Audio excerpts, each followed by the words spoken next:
Warung kopi kecil milik Mak Sarmi berdiri di tepi jalan lintas Sumatera, di antara riuh kendaraan besar yang berlalu lalang siang malam.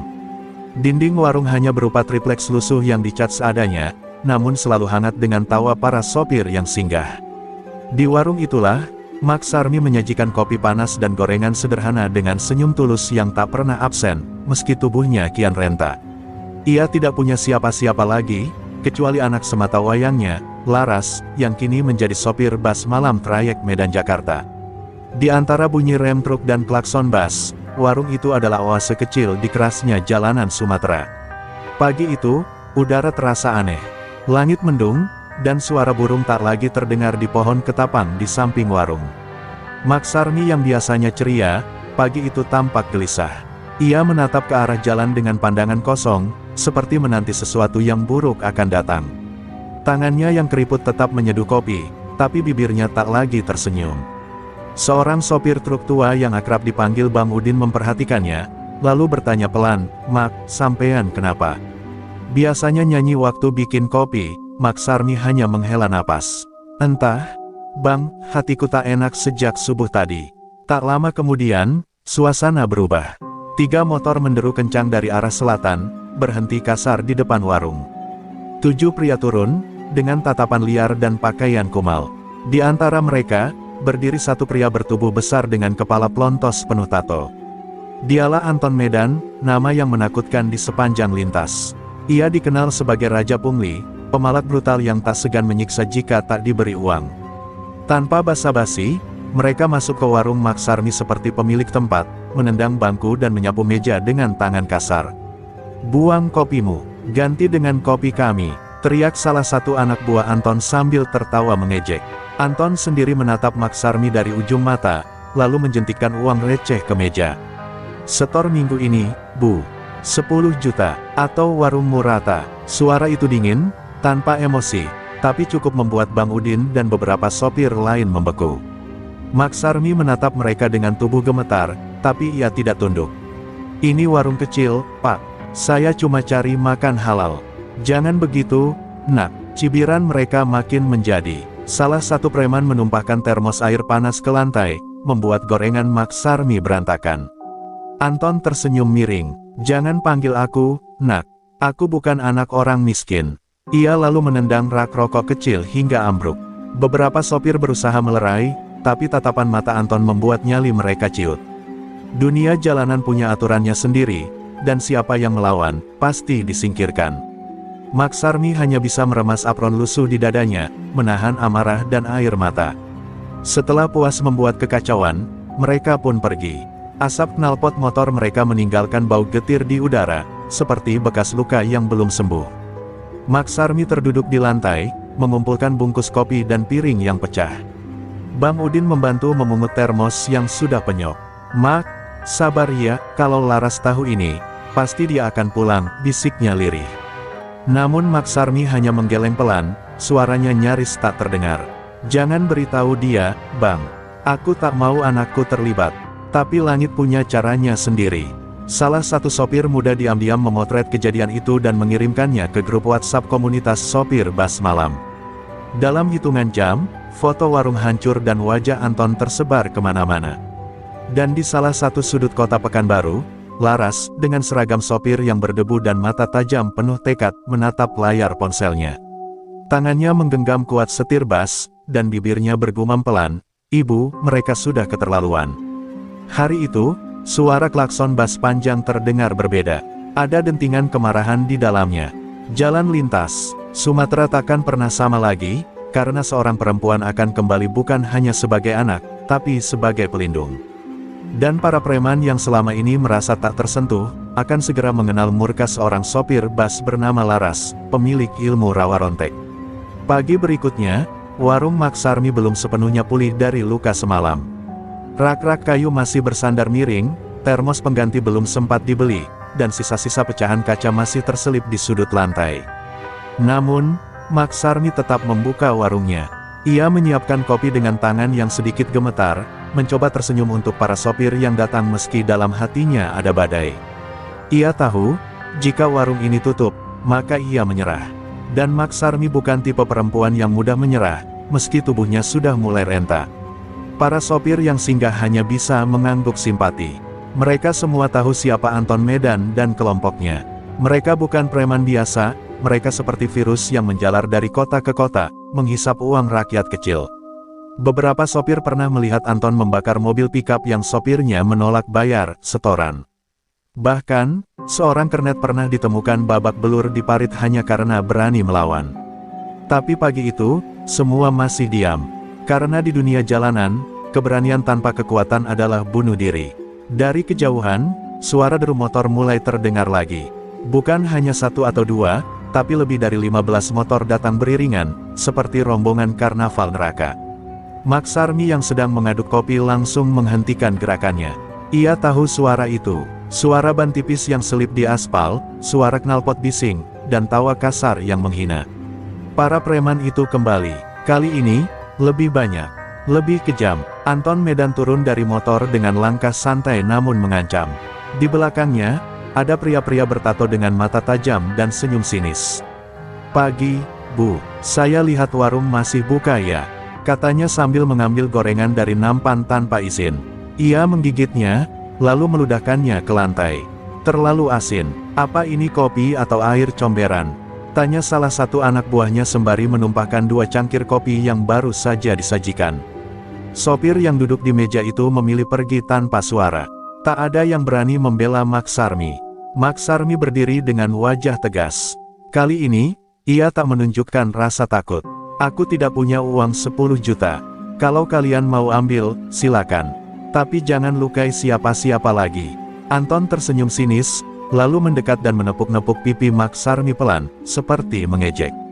"Berani sekarang ya, sudah lupa siapa yang pegang jalanan ini," ucapnya. Salah satu anak buahnya tiba-tiba menarik kalung kecil dari leher Maksarmi dan melemparkannya ke tanah. Kalung itu adalah pemberian Laras sewaktu ia lulus jadi sopir bus. Tangis Maksarmi pecah di saat itu juga. Bukan karena kalung itu dicuri, tapi karena harga dirinya diinjak-injak. Para preman tertawa puas melihatnya terisak. Mereka tidak tahu, bahwa isak itu bukan hanya kesedihan, tapi panggilan jiwa. Jiwa seorang ibu yang terluka, dan yang sebentar lagi akan membangunkan murka anaknya. Di balik luka itu, sebuah badai tengah bergerak mendekat. Sementara itu, di tengah perjalanan antar provinsi, bus ALS yang dikemudikan Laras berhenti mendadak di rest area. Ia turun dari kemudi tanpa banyak bicara, menyerahkan setir pada sopir cadangan.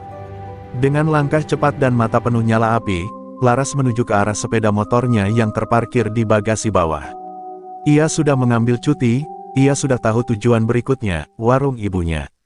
Hari mulai mendung ketika Laras mengendarai motornya dengan kecepatan tinggi ke arah lintas. Angin memukul wajahnya, tapi tak mampu memadamkan amarah yang bergolak dalam dadanya. Dalam pikirannya, hanya ada satu suara, "Kau sentuh ibuku, kau bangunkan aku." Dan itulah, kesalahan terbesar Anton Medan, memalak warung yang salah, menyakiti seorang ibu dari perempuan yang tak bisa mati sebelum dendamnya lunas. Langit mulai gelap saat rombongan Anton Medan kembali melintasi jalan lintas itu. Mereka tertawa keras, seolah kemenangan mereka atas warung kecil Maksarmi adalah prestasi besar. Tak satu pun dari mereka sadar bahwa langkah mereka sudah diawasi. Di kejauhan, Laras telah tiba. Ia berdiri di balik pohon sawit tua, menatap warung ibunya dari kejauhan. Wajahnya dingin, tak ada senyum, hanya rahang yang mengeras dan mata yang menyala penuh dendam. Di balik seragam sopir yang masih ia kenakan, tersembunyi kekuatan yang sudah lama ia pendam, ilmu rawa rontek warisan leluhur, yang hanya ia gunakan jika darah keluarga diinjak-injak. Di dalam warung, Maksarmi menunduk pasrah. Anton duduk di meja terdepan dengan kaki di atas bangku, merokok sambil menghitung lembaran uang hasil rampasan hari itu. Satu demi satu pelanggan dipalak, dan siapapun yang mencoba protes langsung diancam dengan golok yang selalu dibawa anak buah Anton. "Kalau bukan karena kita, warung ini udah lama dilindas truk," ucap Anton sinis. Maksarmi hanya diam, menggenggam erat kain di tangannya sambil menahan gemetar. Air matanya sudah kering, tapi hatinya masih berdoa dalam diam, berharap keajaiban akan datang. Keajaiban itu datang, dalam bentuk langkah kaki perempuan. Sepatu boots menyentuh tanah berdebu di depan warung. Suaranya pelan, tapi cukup membuat semua kepala menoleh. Laras berdiri di ambang pintu, Rambutnya diikat ke belakang, wajahnya tak asing bagi siapapun yang pernah melihat bus ALS melintas tengah malam. Tapi kali ini bukan sebagai sopir. Kali ini, ia adalah anak dari seorang ibu yang diinjak harga dirinya. Dan itu membuatnya bukan perempuan biasa. "Lepaskan kalung ibu saya," ucap Laras dingin sambil menatap tajam ke arah preman yang masih memegang kalung emas kecil milik Maksarmi. Si preman tertawa, "Anak siapa ini? Sopir bus ngajak ribut." "Hahaha." Kalung itu dilempar lagi ke lantai, diinjak-injak dengan sengaja. Laras menunduk, memungut kalung itu perlahan, lalu berdiri sambil menatap Anton. "Kalian sudah kelewat batas." Tawa mereka terhenti saat Laras melangkah maju dan menamparkan si preman pemegang kalung tanpa ragu. Tubuh pria bertato itu terpental ke tiang warung, membuat kursi dan meja berantakan. Semua terdiam. Anton langsung berdiri, menatap Laras dengan sorot marah. "Kau cari mati?" "Iya," teriaknya sambil menarik golok dari pinggang. Namun sebelum sempat mendekat, Laras sudah menendang meja ke arah Anton hingga ia terjungkal. Dalam sekejap, warung berubah menjadi medan laga. Satu preman menyerang dari belakang dengan kursi kayu, tapi Laras memutar tubuhnya dan menendang dada si pria hingga terpental keluar warung. Dua lainnya mencoba menjepit dari kanan dan kiri, namun Laras bergerak cepat, mencengkeram leher satu, lalu membantingnya ke meja, sementara yang lain ditendang ke rak rokok. Mata para sopir yang menonton dari kejauhan membelalak. Mereka tak percaya, seorang perempuan mengalahkan para preman jalanan dengan tangan kosong. Anton akhirnya berdiri, darah menetes dari pelipisnya. Ia menatap Laras dengan kebencian dan sedikit ketakutan. "Kau siapa sebenarnya?" "Hah?" Laras hanya menatapnya datar. "Aku anak Maksarmi, dan mulai malam ini, tidak ada yang boleh menyentuh warung ini, kecuali mau kubuat tak bernyawa." Anton mundur satu langkah tanpa sadar. Hatinya merinding. Ia tahu, ini bukan perempuan biasa. Tubuhnya mungkin kecil, tapi sorot matanya menyimpan sesuatu yang lebih tua dari sekadar dendam, kutukan hidup yang belum selesai. Malam itu, Anton dan anak buahnya mundur. Bukan karena takut, belum. Tapi karena mereka sadar, pertempuran ini tak bisa dimenangkan dengan otot semata. Mereka akan kembali, dengan lebih banyak orang, lebih banyak senjata. Namun mereka belum tahu, bahwa menghadapi Laras berarti menghadapi seseorang yang tak bisa mati, selama luka ibunya belum sembuh. Pagi hari setelah kejadian malam itu, warung Maksarmi tampak seperti baru saja dilalui badai. Meja-meja berserakan, kursi patah, dan rak rokok rusak. Tapi ada satu yang berbeda, senyum tipis mulai kembali ke wajah Maksarmi. Ia membersihkan meja dengan tangan gemetar, bukan karena takut, melainkan karena hatinya mulai tenang. Laras sudah pulang, dan itu saja sudah cukup memberi kekuatan baru bagi tubuh Renta yang sudah terlalu lama memikul beban sendiri. Beberapa sopir yang lewat berhenti sejenak, memberikan anggukan hormat pada Laras yang sedang membantu memperbaiki papan nama warung. Namun suasana belum sepenuhnya aman. Anton Medan belum kalah. Dia hanya mundur sementara. Dan semua orang tahu, preman seperti dia tak akan menerima kekalahan begitu saja, terlebih dari seorang perempuan. Laras tahu itu. Ia sudah bersiap. Tapi sebelum perang terbuka terjadi, Laras ingin tahu lebih dalam. Dari mana Anton datang? Siapa orang-orangnya, dan siapa yang selama ini membiarkan mereka merajalela di jalan lintas tanpa tersentuh hukum. Saat sedang membereskan kursi-kursi yang hancur, Laras menemukan sesuatu di bawah meja sudut warung. Sebuah amplop coklat kusut yang tersembunyi di bawah lapisan triplex meja. Ia menariknya dengan pelan, membuka perlahan. Isinya mengejutkan, daftar nama, nomor polisi kendaraan, dan catatan setoran harian yang ditulis tangan. Di sudut atas kertas, tertulis, rekap setoran wilayah timur, Anton M. Laras memicingkan mata. Ini bukan sekadar daftar, ini bukti pungli. Maksarmi menghampiri dan melihat kertas itu. Wajahnya langsung pucat. Itu catatan lama. Dulu ada sopir yang sembunyi di warung karena dikejar anak buah Anton. Dia tinggalkan itu, tapi tak pernah kembali, jelasnya lirih. Laras menggenggam kertas itu erat. Disinilah awal dari jaring laba-laba kotor yang harus ia bongkar. Bukan hanya untuk ibunya, tapi untuk semua sopir dan pedagang kecil yang selama ini diam karena takut. Di malam hari, Laras pergi ke pos peristirahatan para sopir bus malam. Ia menunjukkan dokumen itu kepada Bang Udin dan beberapa sopir senior. Reaksi mereka beragam, ada yang kaget, ada yang marah, tapi kebanyakan takut. Kertas itu bisa bikin Anton masuk penjara, tapi juga bisa bikin kita semua dikubur malam-malam, kata salah satu sopir sambil melirik sekeliling. Tapi Laras tetap tenang, kalau kalian tak berdiri sekarang, kalian akan tetap diinjak selamanya. Salah satu sopir muda, Yuda, dengan mata berkaca-kaca menyodorkan ponselnya. Kak, ini video waktu preman itu memalak aku di warung belakang pasar. Aku diam selama ini, tapi lihat kak, lihat wajah ibumu kemarin, aku tak tahan. Laras menerima ponsel itu. Di dalamnya, ada rekaman yang jelas, Anton memukul kepala seorang pedagang rokok dan memaksa anaknya berlutut. Hati Laras bergetar, dendamnya bukan lagi soal pribadi. Ini sudah menjadi soal harga diri rakyat kecil yang diinjak oleh segelintir manusia serakah. Sebelum pulang, Laras menggenggam ponsel dan dokumen itu erat. Ia tahu perang ini tidak bisa dimenangkan sendirian. Tapi ia juga tahu, keberanian itu menular. Dan malam ini, benih-benih keberanian itu mulai tumbuh di hati para sopir.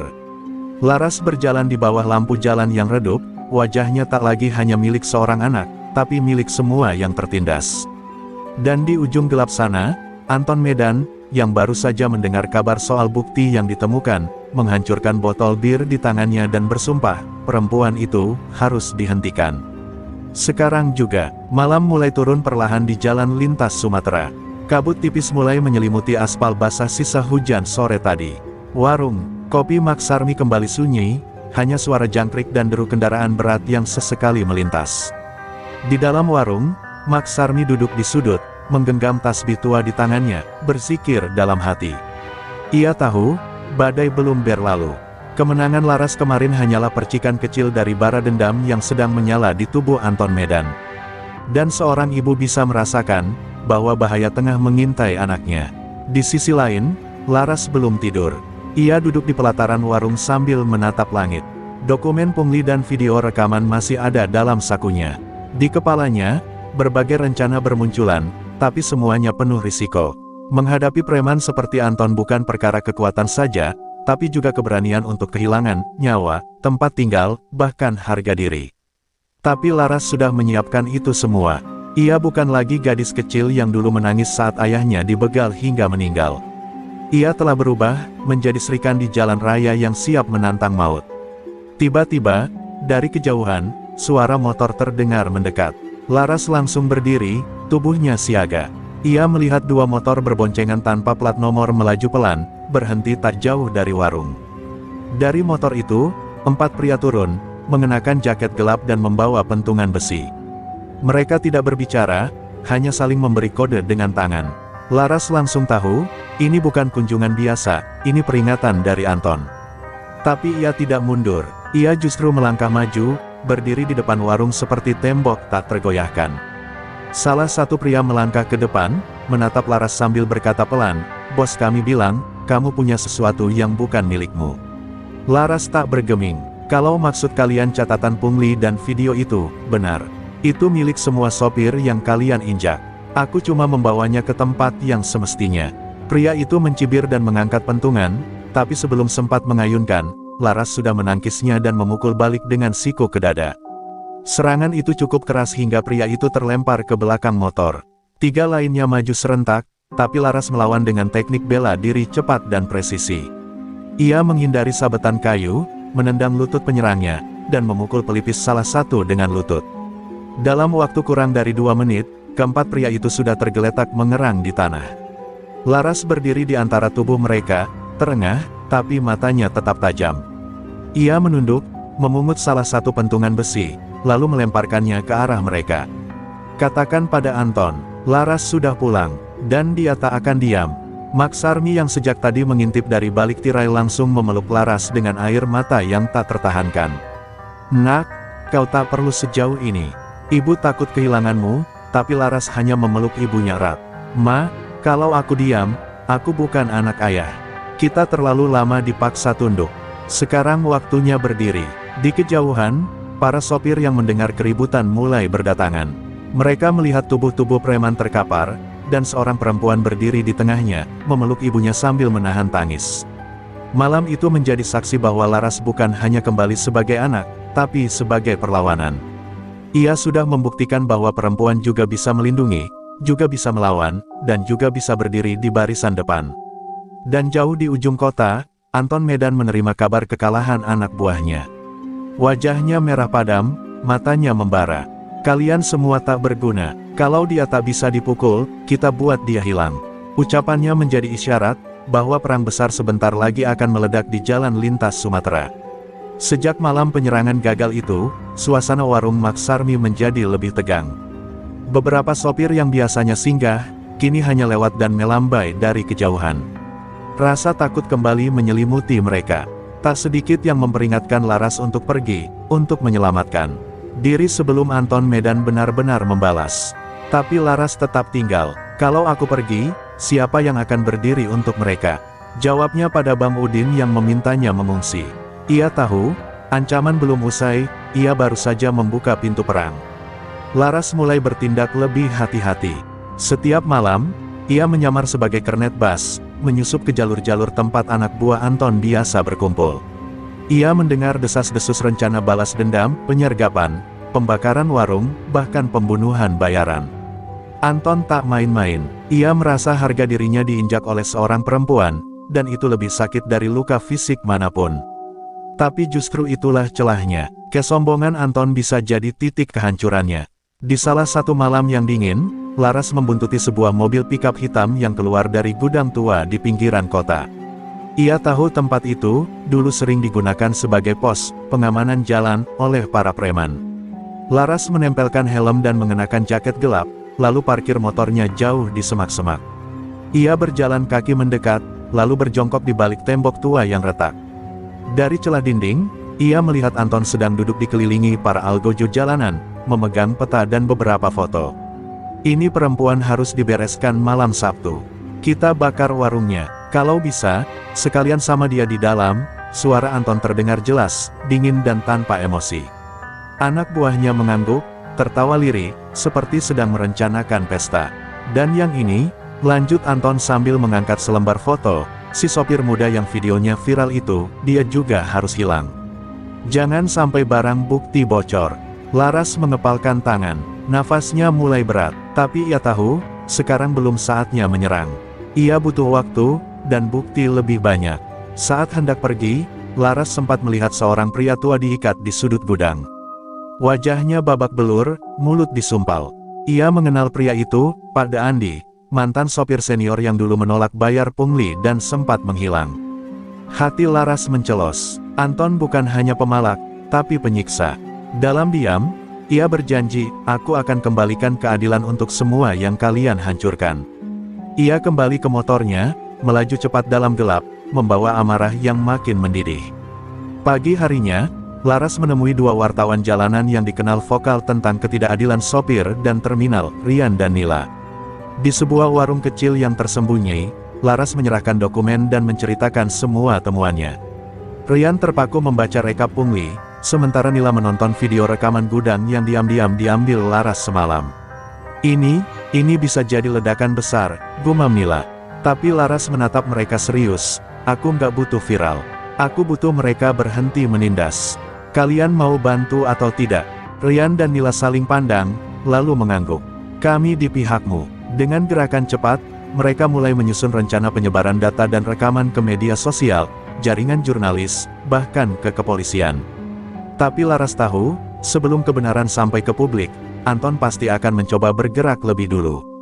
Dan malam Sabtu tinggal 2 hari lagi. Ia harus bersiap, tidak hanya melindungi ibunya, tapi juga seluruh jalan lintas dari teror yang sudah terlalu lama bercokol. Malam itu, Laras duduk di depan warung sambil memoles golok kecil warisan almarhum ayahnya. Cahaya lampu temaram menyinari wajahnya yang dingin, penuh luka tapi tak gentar. Ia tahu mereka akan datang. Tapi kali ini, ia tidak sendiri. Ia punya keberanian, kebenaran, dan ilmu rawa rontek yang siap ia bangkitkan seutuhnya.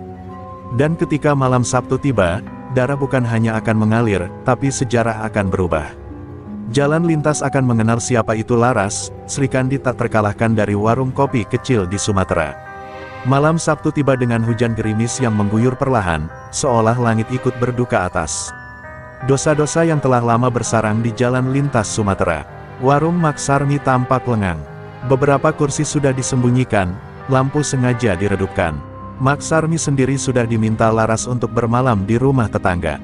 Laras tidak ingin ibunya jadi sasaran. Malam ini bukan untuk bertahan. Malam ini adalah malam pembalasan, dan semua telah disiapkan. Dari balik tirai warung, Laras mengintip gelap yang menutupi jalan. Di pinggangnya tergantung golok kecil berbalut kain hitam, milik mendiang ayahnya. Di dada, ia kalungkan jimat rawa rontek yang selama ini ia simpan dalam-dalam, hanya digunakan ketika tak ada pilihan lain. Laras telah menuliskan pesan kepada beberapa sopir terdekat, jika aku gagal malam ini, lanjutkan perjuangan ini. Tapi jauh di dalam hatinya, ia tak berniat kalah. Malam ini, satu luka untuk semua luka. Satu darah untuk semua ketakutan. Sekitar pukul 11 malam, suara motor mulai berdatangan. 6 motor berderu dari kejauhan, membawa lebih dari 10 pria bertopeng. Mereka membawa bensin, senjata tajam, dan alat pemukul. Rencana mereka sederhana, bakar warung, habisi Laras, dan sisakan pesan bahwa tak ada yang boleh melawan Anton Medan. Mereka turun dengan langkah percaya diri, tidak tahu bahwa apa yang mereka masuki bukan sekadar warung kopi, tapi kuburan pertama bagi keangkuhan mereka. Saat salah satu dari mereka mulai menyiram bensin ke dinding warung, suara pelan memecah malam, jangan sentuh 1 inci pun tempat ini. Mereka menoleh. Laras berdiri di tengah jalan, diterangi hanya oleh cahaya petir. Hujan membasahi tubuhnya, tapi tatapannya menyala. Salah satu preman tertawa, "Sini, perempuan sialan." Ia menyerang dengan linggis, namun Laras menyambutnya dengan gerakan cepat, menangkis, lalu menendang keras ke dada pria itu hingga terjatuh tak sadarkan diri. Pertarungan pun pecah. 4 orang menyerbu sekaligus, tapi Laras seperti bayangan dalam hujan. Ia bergerak lincah, tubuhnya seperti tak terpengaruh luka. Setiap tebasan dan hantaman ia balas dengan presisi mematikan. Satu dihantam ke pohon hingga pingsan, satu lagi jatuh berguling setelah ditendang ke parit. Laras tergores di lengan, tapi darahnya tak membuatnya lemah. Justru semakin ia terluka, tubuhnya makin panas, ilmu rawa rontek mulai aktif, membangkitkan kekuatan dari dalam raganya. Sisa preman mulai panik. Mereka mundur, tapi Laras tidak membiarkan mereka pergi begitu saja. Ia mengejar satu persatu, menghantam dan mengikatnya dengan tali yang sudah ia siapkan. Dalam waktu kurang dari 15 menit, 8 orang preman terkapar, 2 kabur dalam kondisi setengah mati. Laras berdiri di tengah jalan, dadanya naik turun, hujan membasahi wajahnya. Ia memungut satu ponsel dari kantong salah satu preman, membuka pesan terakhir, tertulis, "Laporkan ke Anton kalau sudah selesai." Laras tersenyum dingin. Ia mengganti pesan itu, "Kita kalah. Perempuan itu bukan manusia." Lalu ia kirim. Ponsel dikembalikan ke saku si preman. Ini bukan sekadar perlawanan. Ini adalah pernyataan, Laras tidak akan diam, dan siapapun yang mencoba menindas orang kecil akan berhadapan langsung dengannya. Di balik warung yang nyaris dibakar, seorang perempuan berdiri tegak. Bukan sebagai korban, tapi sebagai pelindung jalan lintas yang tak bisa dikalahkan. Dan jauh di seberang kota, Anton Medan membaca pesan itu dengan mata membelalak. Tangannya gemetar, bukan karena takut belum, tapi karena untuk pertama kalinya, ia merasa kehilangan kendali. Dan itu, membuatnya ingin membalas lebih kejam dari sebelumnya. Ruangan itu penuh asap rokok dan aroma alkohol, tapi suasananya lebih dingin dari kuburan. Anton Medan berdiri di tengah gudang tua dengan mata merah menyala, ponsel di tangannya bergetar, tangannya menggenggamnya erat hingga nyaris hancur. Pesan itu masih terpampang jelas, "Kita kalah. Perempuan itu bukan manusia." Anton membaca berulang kali, seolah tak percaya. 8 anak buahnya yang dikirim untuk membakar warung Maksarmi kini dirawat di rumah sakit, 2 lainnya belum ditemukan. Harga dirinya, yang selama ini tak tergoyahkan, kini diinjak oleh seorang perempuan. Perempuan itu, mainnya sudah kelewat batas. Teriak Anton membanting ponsel ke lantai. Suaranya menggema ke seluruh sudut gudang, membuat belasan anak buahnya yang sedang duduk langsung terdiam. Mereka tak pernah melihat Anton seberang ini, wajahnya merah, napasnya kasar, dan tangannya menggenggam parang besar yang digantung di dinding. Ia seperti binatang buas yang terusik di sarangnya. "Kalian semua pecundang, dikalahin sama satu orang cewek. Hah, kalian malu nggak punya titel preman?" Seorang anak buahnya yang berani bersuara mencoba menjelaskan, "Bos, dia bukan cewek biasa. Dia punya ilmu. Kami lihat sendiri, ditusuk, ditendang, tapi dia bangkit lagi. Matanya kayak bukan manusia. Anton mendengus, tapi dalam hatinya ia mulai gelisah. Nama Rawa Rontek pernah ia dengar dari cerita-cerita lama tentang pendekar yang tak bisa mati sebelum dendamnya tuntas. Tapi itu cuma mitos, bukan? Masa sekarang, zaman CCTV dan teknologi, masih ada orang punya ilmu begitu. Tapi Anton bukan tipe orang yang percaya mitos. Ia percaya kekerasan. Ia percaya darah bisa menyelesaikan segalanya. Maka ia mengeluarkan rencana cadangan yang selama ini ia simpan untuk musuh berat, memanggil orang gunung, sebuah kelompok bayaran sadis dari perbatasan Lampung yang terkenal tak punya belas kasihan. Besok malam, kita seret dia. Kalau perlu, kita bawa ibunya. Kita bakar dia hidup-hidup di tengah jalan. Lihat siapa yang tertawa terakhir, katanya dingin. Sementara itu, di warung Maksarmi, Laras sedang merawat luka di lengannya. Meski tubuhnya memulihkan diri lebih cepat dari manusia biasa, rasa perih tetap ada. Tapi ia sudah terbiasa, rasa sakit adalah bagian dari jalan hidupnya. Ia duduk di kursi kayu, memandangi ibunya yang tengah tertidur. Wajah Maksarmi tampak tenang, meski dalam tidur ia masih menggenggam tasbih erat-erat. Laras mengecup kening ibunya, lalu berbisik, "Maafkan aku, Bu. Kalau besok aku harus lebih dari sekadar sopir. Aku harus jadi pelindung." Di luar warung, beberapa sopir mulai berdatangan diam-diam. Mereka membawa makanan, beberapa bahan bangunan untuk memperbaiki warung, dan bahkan ada yang membawa radio komunikasi tua. "Kami nggak bisa diam terus, Mbak Laras. Setelah apa yang kau lakukan, kami sadar, kami juga harus berdiri." Laras menatap mereka satu persatu. Wajah-wajah lelah yang selama ini hanya pasrah, kini mulai menyala oleh semangat yang ia nyalakan. Ia tersenyum tipis. "Kalau kita mau perubahan, kita mulai dari sini. Dari tempat yang mereka kira paling lemah." Di markasnya, Anton tak bisa tidur. Ia duduk di kursi, menatap foto Laras yang sudah dicetak dan dicoret-coret dengan pisau. Di bawahnya tertulis, "Eliminasi." Malam semakin pekat, dan amarah Anton makin tak terbendung. Ia tak peduli siapa Laras sebenarnya. Entah manusia, entah siluman. Ia akan pastikan perempuan itu hilang dari jalan lintas ini. Besok malam, aku sendiri yang akan hantam dia. Kalau Rawa Rontek bisa bangkit, kita pastikan dia nggak sempat bangun lagi. Malam itu, di dua tempat berbeda, dua jiwa terbakar oleh amarah yang sama kuat, satu demi kejahatan yang tak ingin dilawan, dan satu demi cinta pada ibu yang tak boleh disentuh. Dan jalan lintas Sumatera akan menjadi medan yang menentukan segalanya, siapa yang akan berdiri di akhir, dan siapa yang akan tumbang tanpa sempat memohon ampun. Malam itu, jalan lintas Sumatera seperti terdiam. Tak banyak kendaraan melintas, seolah semesta ikut menahan napas. Angin berhembus dingin menusuk tulang. Di tikungan tajam menuju warung Maksarmi, larut malam menunggu sesuatu yang besar akan terjadi. Di balik semak gelap, dua mobil bak terbuka berhenti perlahan. Di dalamnya, belasan pria bertubuh kekar turun satu persatu. Di antara mereka, tampak 6 orang dengan raut bengis dan tubuh penuh luka, preman yang dulu dihajar Laras. Tapi kini, mereka datang bersama kelompok bayaran paling kejam, orang gunung.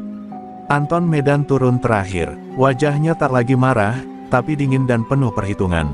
Di pinggangnya tergantung sebilah parang bengkok, dan di tangannya sebuah rantai besi. "Jangan banyak omong malam ini. Kita habisi dia cepat. Kalau bisa, kubur dia di halaman belakang warung. Biar jadi peringatan buat semua," ucapnya dingin. Ia sudah tak menganggap Laras sebagai manusia. Baginya, perempuan itu adalah duri yang mencoreng namanya sebagai penguasa jalanan.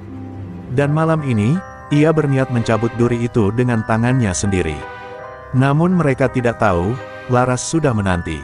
Ia berdiri di balik dinding warung, tubuhnya telah ia olesi ramuan peningkat tenaga dari warisan ayahnya.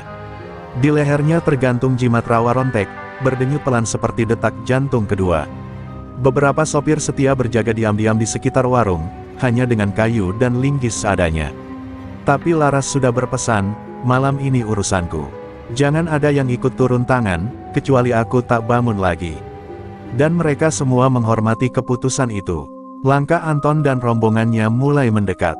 Mereka menyebar dalam formasi seperti pasukan perang. Salah satu preman melangkah maju, memukul pintu warung dengan keras. "Laras, "Keluar kau, jangan sembunyi di balik rok ibu," teriaknya dengan suara menggema. Tak lama kemudian, pintu terbuka perlahan. Laras keluar dengan wajah datar, mengenakan pakaian hitam dan ikat kepala merah. Matanya tajam, tak gentar.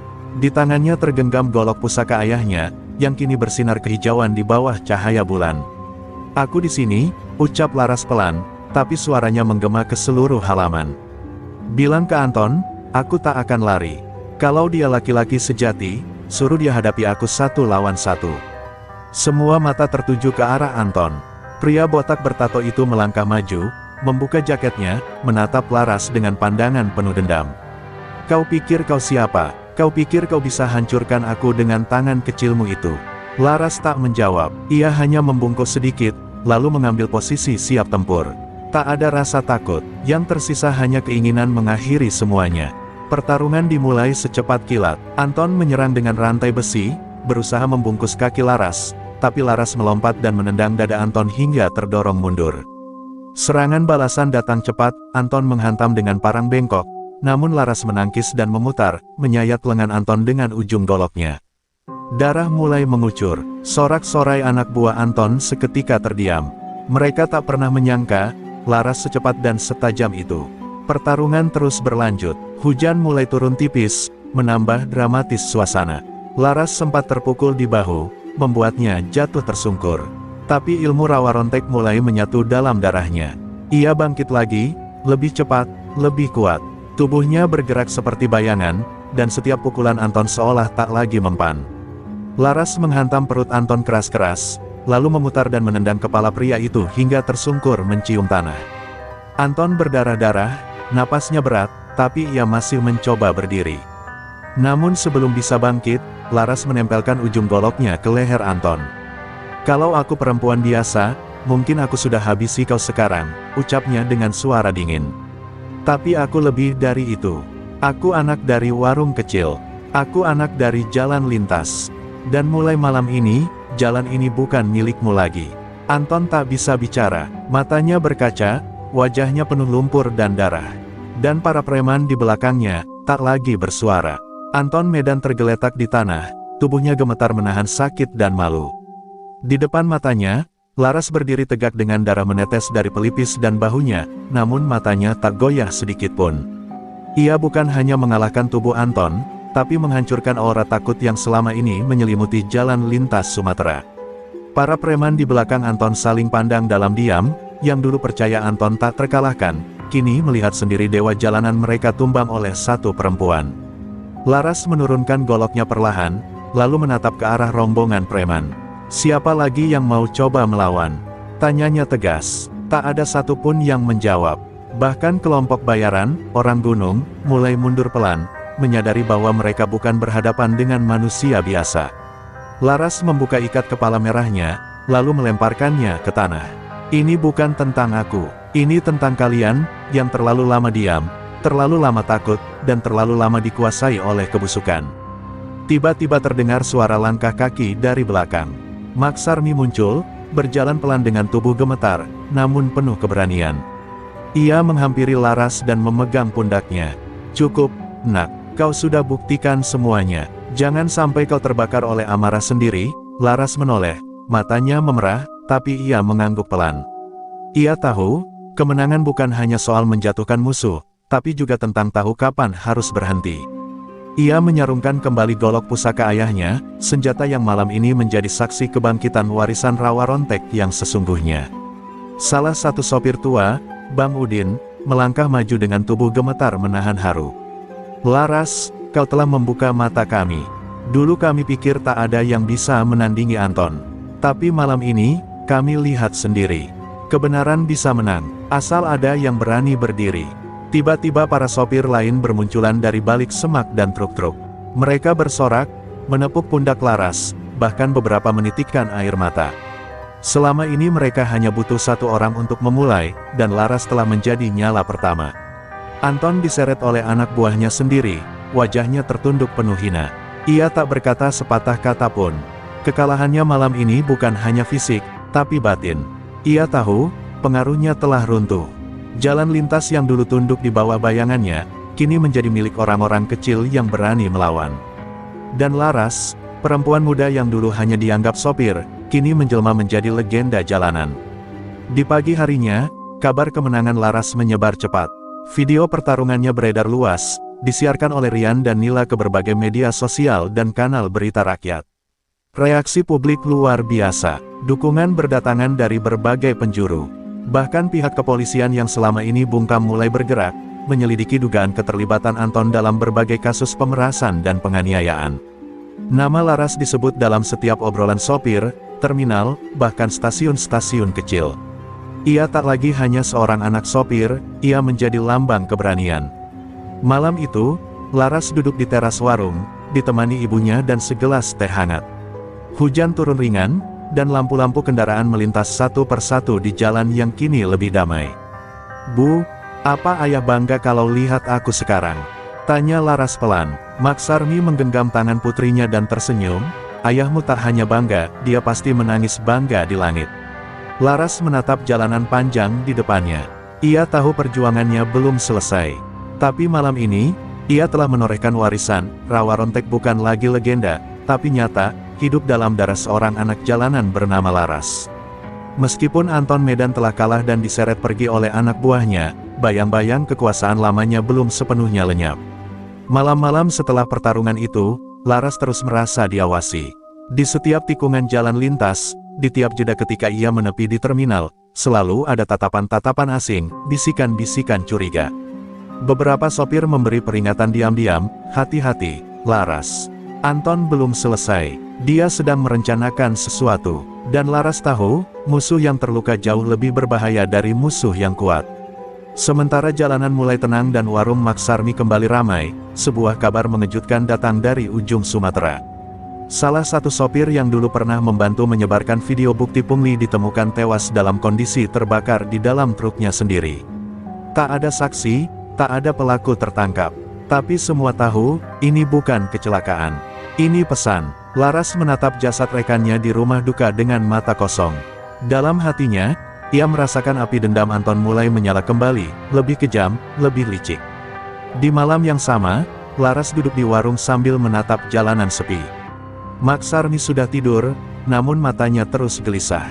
Angin malam berhembus membawa bau tanah basah, dan dari kejauhan, terdengar lolongan anjing liar. Laras menggenggam jimat rawa rontek di dadanya. "Kalau ini belum selesai, maka aku juga belum berhenti," gumamnya pelan. Ia tahu, Anton tak akan puas sebelum melihat darahnya sendiri tumpah. Maka ia memutuskan satu hal, ia akan mengakhiri ini, dengan caranya sendiri. Esok harinya, Laras melakukan sesuatu yang tak pernah terpikirkan. Ia datang sendiri ke markas baru Anton Medan yang berlokasi di gudang bekas pengolahan kayu. Ia tidak datang membawa senjata, tidak juga pasukan. Ia datang membawa satu peti kecil berisi semua bukti kejahatan Anton, foto, video, daftar pungli, rekaman pengakuan dari korban. Ia meletakkannya di meja depan gerbang, lalu menatap kamera CCTV. "Ini milikmu, Anton. Ambil dan bacalah, ini surat kematian karirmu," ucapnya ke arah kamera. Tak butuh waktu lama, kamera itu hancur ditembak. Beberapa anak buah Anton keluar membawa senjata, tapi Laras sudah menghilang di balik hutan kecil di pinggir jalan. Dalam diam, ia telah mengatur semuanya. Rian dan Nila menyebarkan bukti itu ke berbagai kanal media. Pihak kepolisian, yang mulai sadar tekanan publik terlalu besar, akhirnya mengeluarkan surat perintah penangkapan. Anton Medan kini resmi menjadi buronan. Jalan lintas yang dulu ia kuasai, kini menolak kehadirannya. Namun Anton tak tinggal diam. Dalam pelarian, ia nekat melakukan satu hal terakhir, menculik Maksarmi. Dalam sebuah malam yang sunyi, beberapa orang bertopeng menyelinap ke warung dan membawa pergi wanita tua itu tanpa suara. Saat Laras kembali dari perjalanan mengawal sopir lintas, ia menemukan kain mukena ibunya tertinggal di teras. Dunia Laras runtuh seketika, matanya merah membara, tangannya gemetar memeluk kain itu. Kali ini, dendam bukan lagi untuk keadilan, tapi untuk menyelamatkan satu-satunya orang yang ia cintai. Laras berdiri di tengah jalan dengan wajah dingin. Ia mengenakan pakaian tempurnya, ikat kepala merah darah, dan golok rawa rontek yang kini tak hanya menjadi simbol perlindungan, tapi kematian bagi siapapun yang menyentuh ibunya. "Anton, kau boleh bunuh semua orang. Tapi kau salah saat menyentuh ibu. Ucapannya seperti doa kematian. Dan malam itu, Laras bersumpah, tidak akan kembali sebelum menyelamatkan ibunya, atau mati bersama namanya. Hutan mati, begitu warga sekitar menyebut kawasan tua yang ditumbuhi pohon-pohon mati dan akar-akar menjalar seperti ular. Letaknya jauh dari pemukiman, dan tak banyak orang berani masuk, apalagi di malam hari. Tapi malam itu, satu sosok perempuan berjalan menembus kabut dan kegelapan. Laras, dengan napas berat dan mata menyala, melangkah pasti. Di dadanya tergantung jimat rawa rontek, dan di punggungnya golok ayahnya, siap menyayat siapapun yang mencoba menghalangi jalannya. Dia tahu, Maksarmi disekap di dalam. Petunjuk ia peroleh dari sopir tua yang sempat melihat van hitam memasuki area hutan itu malam sebelumnya. Laras tidak membawa pasukan, tidak meminta bantuan siapapun. Ini adalah urusan darah, dan darah harus dibalas dengan darah. Angin berbisik pelan di telinganya, membawa bau anyir dan suara ranting patah. Tapi ia tak gentar, setiap langkahnya adalah doa, setiap gerakannya adalah sumpah untuk membawa ibunya kembali, hidup atau mati. Di tengah hutan, sebuah bangunan semi-permanen berdiri dikelilingi lampu remang dan beberapa preman bersenjata. Anton Medan berdiri di teras dengan rokok di tangannya, menatap langit malam. Di belakangnya, Maksarmi diikat di sebuah kursi tua, mulut disumpal, mata berkaca-kaca. Anton tak lagi tertawa, ia tahu ini akhir dari segalanya. Tapi jika harus jatuh, ia ingin Laras jatuh bersamanya. Kau akan datang malam ini, perempuan setan, gumamnya, dan aku akan pastikan kau melihat ibumu mati sebelum kau menyusul. Tepat saat tengah malam, bayangan melesat dari balik pepohonan. Dua preman penjaga tumbang tanpa suara, hanya dengan satu sabetan cepat di leher. Laras telah masuk, ia merayap dalam gelap, seperti bayangan maut. Satu persatu anak buah Anton dilumpuhkan. Ia tak memberikan waktu untuk melawan. Serangan Laras cepat, presisi, dan mematikan. Dan tak lama kemudian, tersisa hanya suara teriakan panik dari dalam bangunan. Laras datang. Anton mencabut pistol dari pinggangnya, menarik Maksarmi ke depan sebagai tameng. "Berhenti atau ibumu mati," teriaknya. Laras muncul dari balik pintu, menatap tajam, tak ada ragu sedikit pun di matanya. Tapi begitu melihat ibunya dengan luka di pelipis dan darah di bajunya, amarah Laras mencapai puncak. "Kalau kau berani sentuh ibuku satu kali lagi, aku pastikan kau tak dikuburkan utuh," teriak Laras, suaranya menggema seperti guntur. Anton menembak sekali, peluru meleset karena Laras menyambar kursi dan melemparkannya tepat ke wajah Anton. Di saat yang sama, Laras melesat seperti harimau, menendang pistol dari tangan Anton dan menghantam dada pria itu dengan siku keras. Mereka bergulat, saling pukul dan tendang, tapi Laras kini seperti kesurupan kekuatan rawa rontek. Tubuhnya nyaris tak terasa sakit meski dipukul bertubi-tubi. Anton, meski bertubuh besar, tak sanggup menahan gerakan Laras yang secepat bayangan. Golok Laras menempel di leher Anton. "Ini untuk semua sopir yang kau hancurkan. Ini untuk semua warung yang kau peras. Dan ini," Laras menoleh pada ibunya yang masih terikat, "untuk seorang ibu yang tak pernah menyerah membesarkan aku sendirian." Tapi sebelum Laras menebas, Maksarmi berteriak, "Nak, jangan. Jangan kau kotor tanganmu untuk dia." Laras terdiam, nafasnya memburu, tangannya gemetar menahan dendam. Lalu, dengan satu gerakan, ia menendang dada Anton hingga pria itu terhempas dan pingsan. Laras langsung memeluk ibunya, tangisnya pecah. Bukan karena luka, tapi karena semua ini akhirnya selesai. Ia telah melewati batas kematian, dan kembali membawa nyawa ibunya. Malam itu, Laras berdiri di tengah hutan, tubuhnya penuh luka, tapi jiwanya utuh. Ia bukan hanya penyintas, ia adalah pemenang dari perang panjang yang lahir dari ketidakadilan. Dan kini, jalan lintas Sumatera akan kembali menjadi milik rakyat kecil, berkat keberanian seorang anak perempuan dari warung kopi. Mentari pagi perlahan menyibak kabut tebal di hutan mati. Udara masih dingin, namun aroma kemerdekaan mulai terasa. Laras duduk di samping ibunya, menyandarkan tubuh lelahnya pada batang pohon. Maksarmi memegang tangan anaknya erat, sesekali menyeka darah kering di pelipis Laras. Meski tubuh mereka penuh luka, tak ada rasa takut tersisa. Di antara puing-puing bekas markas preman, keduanya menyadari malam telah mengakhiri segalanya. Tak ada lagi ketakutan yang mengikat. Tak Tak ada lagi Anton Medan yang berjaya.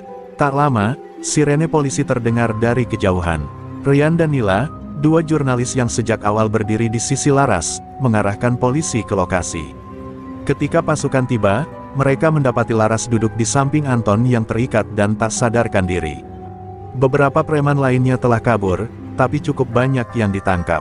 Rekaman, bukti, dan pengakuan dari Laras sudah lengkap. Tak ada alasan lagi bagi hukum untuk diam. Jalan lintas Sumatera, yang selama ini dikuasai oleh bayang-bayang kekerasan, akhirnya mendapatkan titik terang keadilan.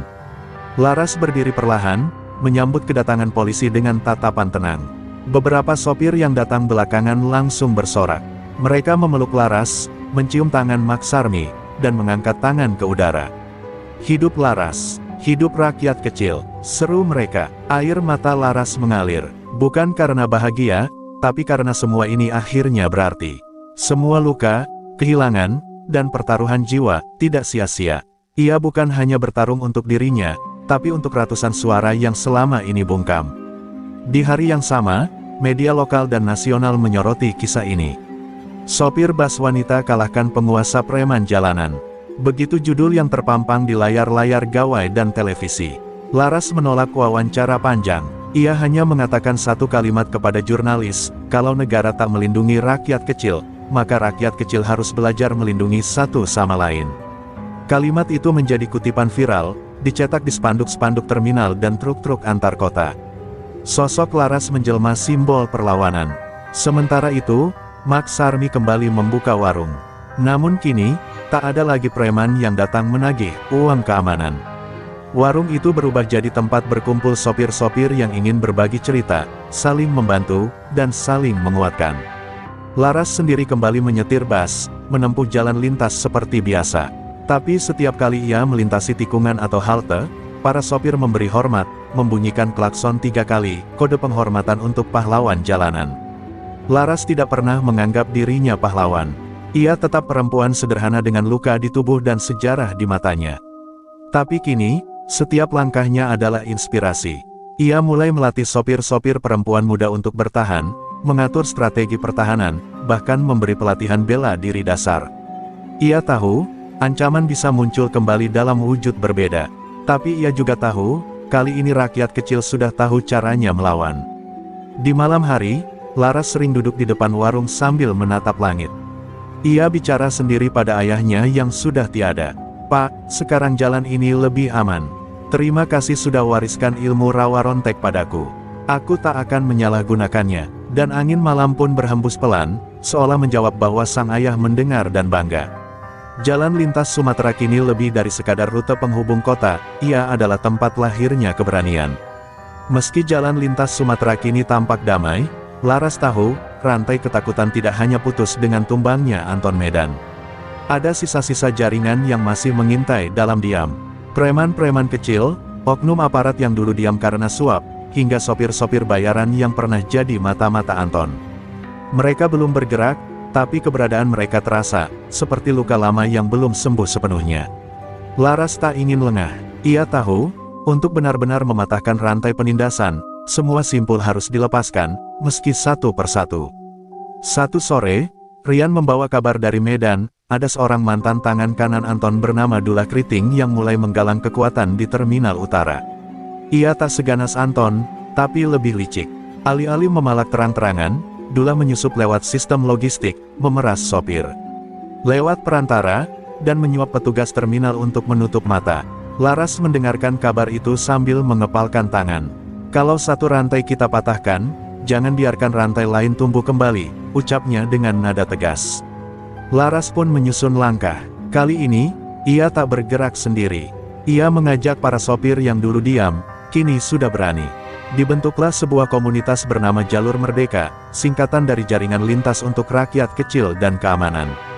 Komunitas ini mengatur laporan harian, patroli sopir secara bergiliran, dan mendirikan posko-posko bantuan di titik rawan.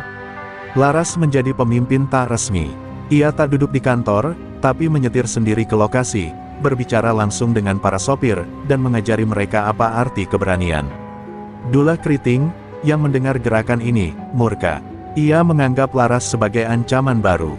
Maka ia kirimkan pesan ancaman lewat radio CB, perempuan itu harus disingkirkan. Kalau tidak, kita semua kehilangan lahan.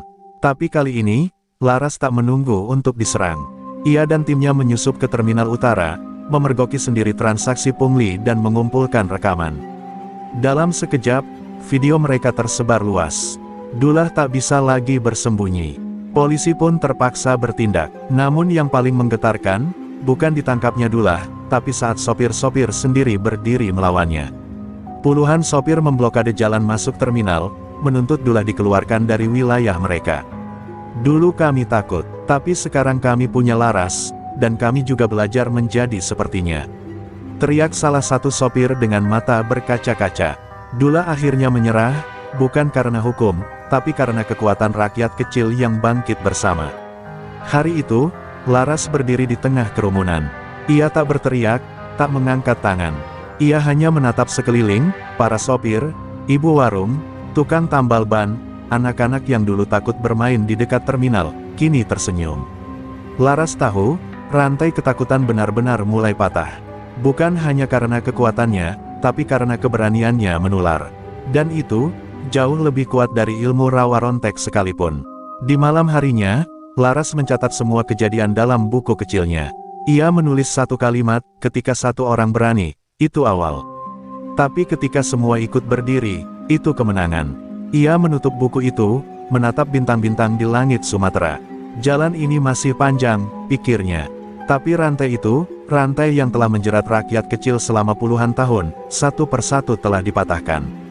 Dan di tengah jalanan itu, Laras berdiri, tak sebagai pahlawan, tapi sebagai pelita.